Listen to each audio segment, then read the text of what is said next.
दरअसल जानी मानी लेखिका और मोदी नामा लिखने वाली मधु किश्वर ने हाल ही में प्रधानमंत्री नरेंद्र मोदी को लेकर जो आरोप लगाए हैं, उन्होंने पूरे मामले को एक नई दिशा में भी ढकेल दिया है। खास बात यह है कि मधु किश्वर पहले मोदी की समर्थक मानी जाती थी। जी हाँ, इसलिए उनके बयान को लेकर लोगों की उत्सुकता और भी ज्यादा बढ़ गई है कि आखिर ऐसा क्या हुआ कि समर्थन से आलोचना तक का ये सफर आ गया है। इस समय देश की राजनीति में जो मुद्दा चर्चा में है वो सिर्फ एक बयान या फिर सोशल मीडिया पोस्ट भर नहीं है, बल्कि उससे जुड़े सवाल काफी गहरे हैं। जी हाँ, नेताओं की छवि, जनता का भरोसा और लोकतंत्र में जवाबदेही जैसे बड़े मुद्दे इसमें शामिल हो जाते हैं।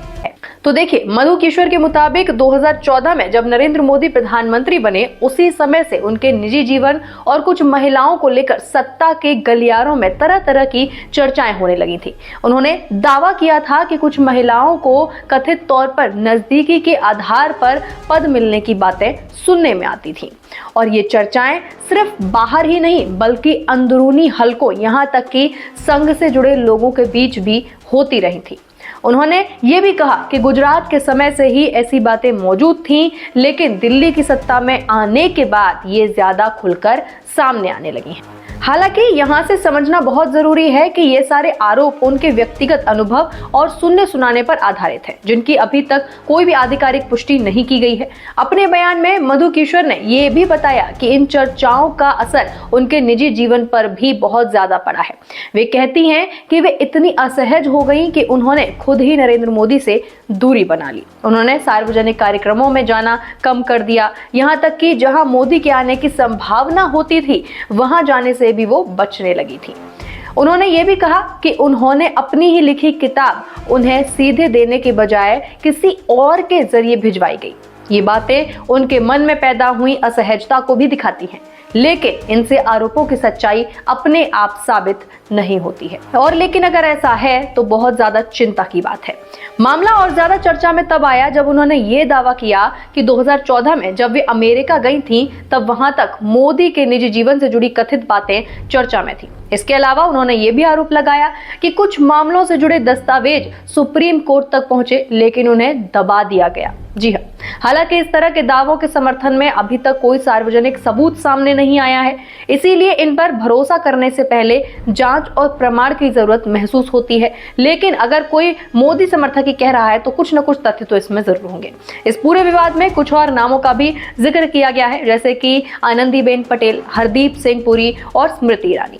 लेकिन इन सभी का जिक्र भी आरोपों और संदर्भों के तौर पर ही किया गया है, जिनकी कोई स्वतंत्र पुष्टि नहीं हुई है।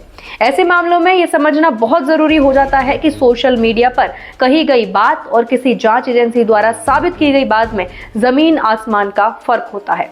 मधु किश्वर ने एक और बड़ा मुद्दा उठाया है, नेताओं के यौन भ्रष्टाचार का।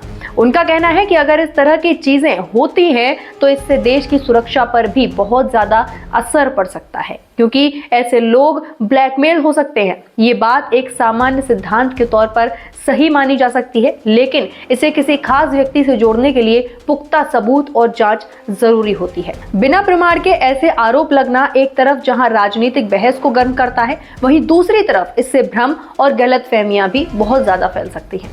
अब इस पूरे मामले में सबसे बड़ा सवाल यह है, यहीं पर यह उठ रहा है कि सरकार या फिर भारतीय जनता पार्टी की तरफ से अभी तक कोई भी स्पष्ट और औपचारिक प्रतिक्रिया क्यों नहीं आई है। क्या इसे नजरअंदाज करने की रणनीति अपनाई गई है, या फिर इसमें कुछ सच्चाई छुपी हुई है, या फिर इसे और ज्यादा तवज्जो नहीं दी जा रही क्योंकि इसमें सच्चाई नहीं है। कुछ लोग मानते हैं कि अगर आरोप गलत है तो एक साफ और खुला खंडन आना चाहिए, ताकि लोगों के मन में जो सवाल हैं वो खत्म हो सके।